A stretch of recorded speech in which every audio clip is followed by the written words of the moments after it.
C'était pas facile de trouver une musique pour les lunettes connectées en entreprise. C'est-à-dire que mettez-vous à la place du réalisateur, on vous dit tiens, il faut que tu trouves une musique pour les lunettes connectées en entreprise. Pas facile, donc on a trouvé ça. Mais en l'occurrence, le sujet, lui, est absolument passionnant parce que peut-être que c'est l'avenir de cette fameuse lunette connectée. Oui, ou tout simplement l'avenir de l'ouvrier 4.0, parce que c'est vrai que ces lunettes connectées, il y a 2-3 ans, elles étaient sorties aux États-Unis. On en avait beaucoup parlé, de ces petites lunettes connectées avec un mini-écran que vous voyez là, qui vous permet également de recevoir Internet, d'avoir un mini-écran, d'avoir du son. Enfin, vous aviez absolument votre ordinateur finalement dans la lunette. Et puis, ça a fait pchit, 2-3 ans après. Ces lunettes ont été arrêtées dans les chaînes de production. Elles n'ont pas vraiment trouvé d'application, elles n'ont pas vraiment trouvé leur public, leur grand public. Et finalement, peut-être que le public était ailleurs. Parce que une société, et là, c'est pas américain, une société française a conçu des lunettes connectées pour une industrie, pour une autre entreprise, et afin que les ouvriers sur une chaîne de production puissent mieux faire leur boulot dans un temps un peu plus rapide, mais aussi pouvoir corriger ce qu'ils sont en train de faire grâce à des lunettes qui leur rappellent certaines clés, certains passages obligés dans la chaîne de production. Voilà, donc ils travaillent avec ces lunettes et on s'est dit, tiens, finalement, l'avenir pour ces lunettes, mais aussi l'avenir tout court, va peut-être se situer ici, dans l'industrie, avec des lunettes connectées. On est allé du côté de Lyon, ça se passe dans une fabrique d'équipements d'outils électriques. Et regardez comment on travaille avec des lunettes connectées.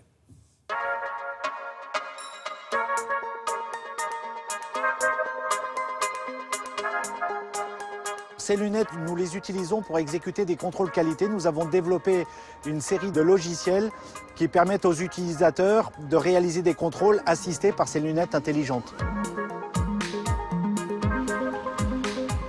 Ces lunettes assistent un opérateur pour contrôler la conformité d'un joystick avec 11 points de contrôle visuel. Nous avons remplacé nos checklists papier qui étaient exécutées par des opérateurs par des images, des bandes son qui sont diffusées dans les lunettes et vous demandent de répondre à chaque étape de cette checklist. Assurez-vous que la diode verte est allumée. Et lorsqu'un utilisateur met les lunettes et qu'il doit répondre, il a 3 possibilités de répondre. Il est possible d'utiliser le touchpad. Il suffit de bouger la tête pour dire oui ou pour dire non. Et quand on répond non, les lunettes vont prendre une photo de la non-conformité constatée sur le terrain. Bien souvent, un utilisateur dans un processus de contrôle a besoin de rester main libre pour manipuler un produit sur différentes facettes et faire des contrôles visuels sur les différentes facettes d'un produit. Et là, il est absolument primordial de rester main libre. Assurez-vous que la poignée est bien orientée. Les intérêts d'une telle application que nous avons mesurés sur nos lignes de fabrication, ils sont multiples. Le premier, c'est que nous avons supprimé 80% du temps de travail administratif puisqu'on a remplacé un travail qui était effectué avec du papier par quelque chose d'entièrement numérique. Assurez-vous que le gravage client est conforme. Le deuxième, c'est que l'exécution d'une checklist pilotée par les lunettes ont permis d'améliorer de 50% le temps d'exécution d'une checklist. Et enfin, on a maintenant toute la traçabilité de l'exécution dans les lunettes et ces données rejoignent une base de données pour des analyses statistiques.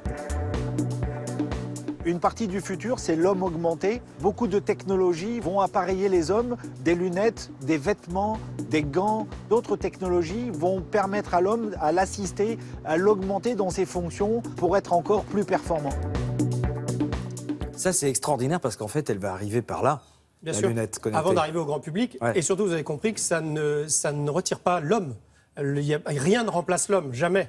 Et donc ça, c'est aussi une information intéressante en ce moment, de comprendre que justement, on peut arriver à ce que la technologie vienne aider l'individu et pas forcément le remplacer non plus. Voilà. Effectivement, cette période présidentielle.